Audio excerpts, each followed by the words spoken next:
Looks like we're gonna have to walk out of here. I got a bad feeling about this. Ooh, it passed. I think we're gonna be just fine.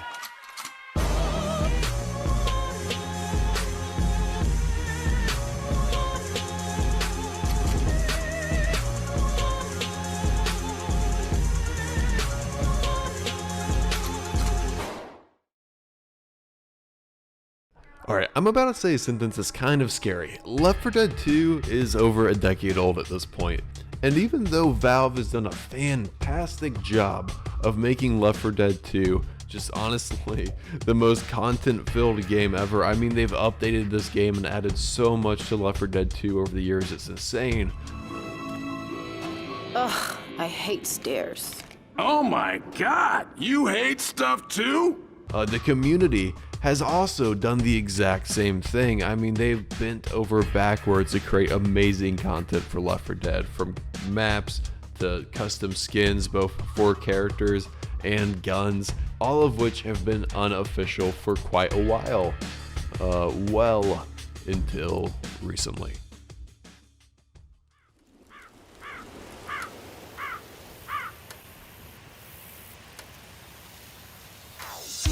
Alright, I'm Rayman 1103. I made the mutation mod for Left 4 Dead 2 that has a bunch of different custom mutations you can do, and then I made the admin system mod, and then I'm also, Steam community moderator and helping out Valve and stuff when I can and stuff. Well, I'm project lead for the Last Stand update. Name's Xanaguy. I have come up with a bunch of mods on the workshop. Some that are either bug fixes to the game that are now obsolete, or just anything else that might have been in my interest at the time. I am also the main and pretty much the only guy that was responsible for talker scripts in the Last Stand update. I've got over 2,000 hours, 1,486 hours of gameplay in Left 4 Dead 2 alone. But that's just on PC alone. And on the Xbox 360, I remember when the demo for that came out, and I just lost my mind playing No Mercy. Well, yeah, I even started out on the 360 with Left 4 Dead 1, and then got Left 4 Dead 2, and then I got started on PC and started modding, because I want to make my own stuff and have the community enjoy it, and I've kind of noticed that every Source game kind of has their own modding community. Were you guys long-standing Left 4 Dead modders, or is this something you came back into recently? I have done some other mods for other games I dabbled in a bit, but I always keep coming back to Left 4 Dead and then over and over, so it just was something that I felt like, hey, you know what, we could do something for Left 4 Dead 2, something big. I've done mods for Left 4 Dead 2 primarily. However, I wasn't particularly known all that much until I helped out with resolving an issue with Helm's Deep Reborn. That was, at the time, the most subscribed add-on of all time on the workshop.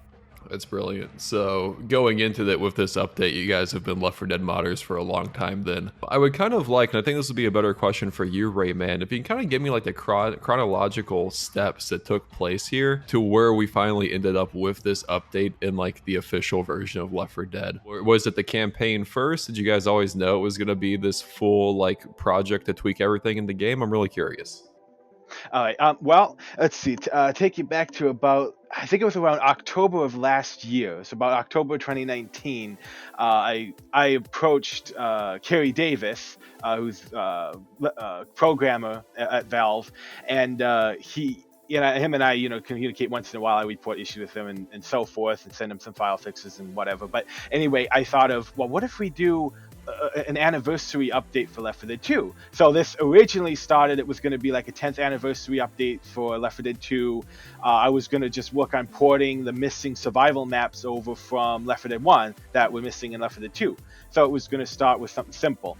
Just added the missing stuff and maybe a few other little fixes and so on. While then Kerry got busy doing Half-Life Alyx work that he wasn't really available to push an update at that time. So then while we were waiting on that hiatus until March or so, because we had to wait till after Alyx was done and launched. So in that time frame, I was like, well, I'm going to get some help from other members of the community and some of my other friends and so forth. So that's when I contacted Sui, and I contacted Jays, the Xanaguy, Lieutenant Rocky, and then other members of the community who had helped contribute to the update. So they all wanted to pitch in and do their part. Like, Xanaguy with his talkers, and then Rocky wanted to help with doing some model and animation fixes and so on. And while Jay's had a lot of knowledge with survival maps, so and then he brought on a few others that helped, like Skyhot and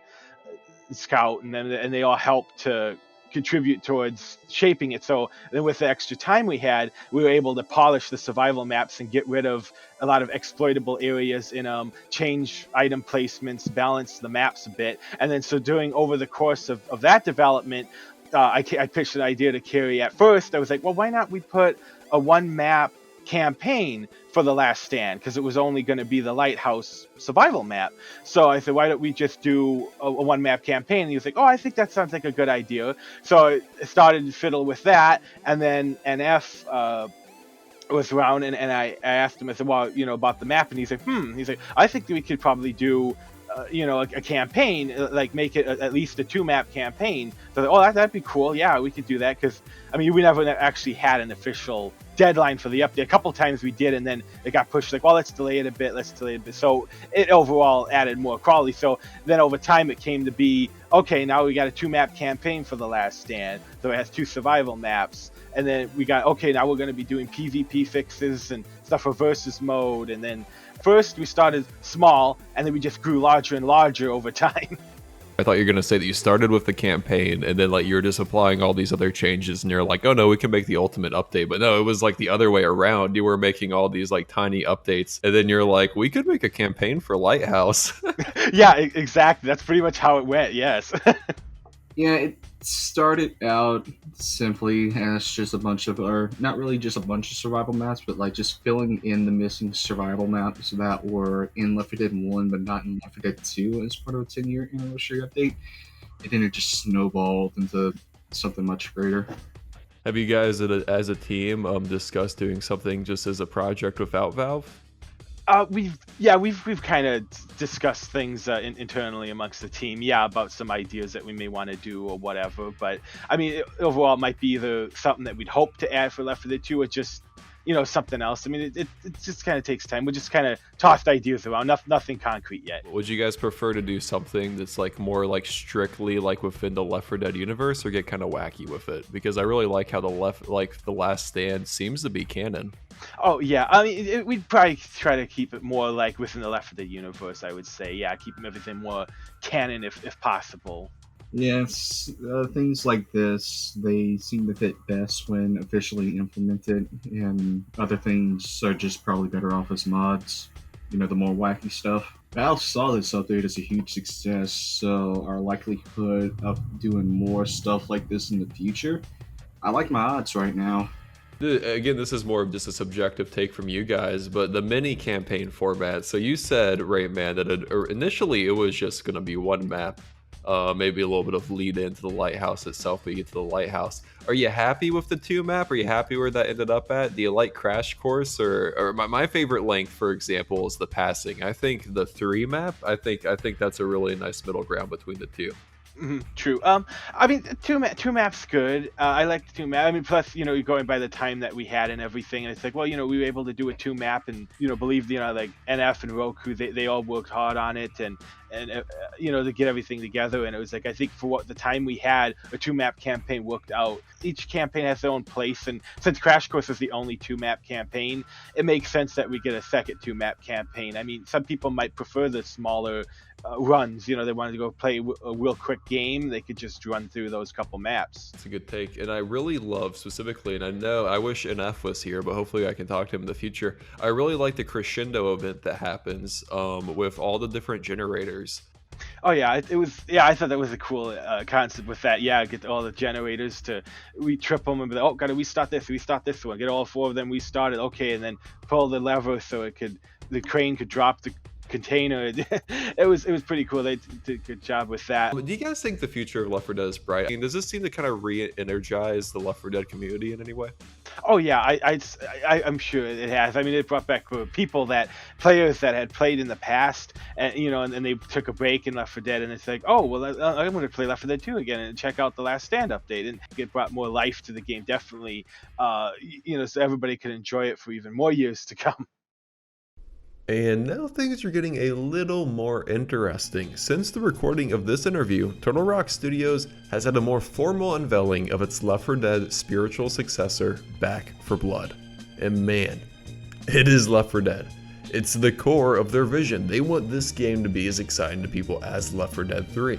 So, here we are. We have a proven team of community members committed to one of their favorite games of all time, and the original developers winding up their marketing for their take on a Left 4 Dead zombie style shooter. It's the same game in a lot of ways, but with a different flair. Where will the players go? Where will the community go? The answer to those questions will be interesting. But in the meantime, there's more Left 4 Dead related content being released than there's been in years. Whether or not the future is bright for this game is irrelevant. It's looking pretty good right now.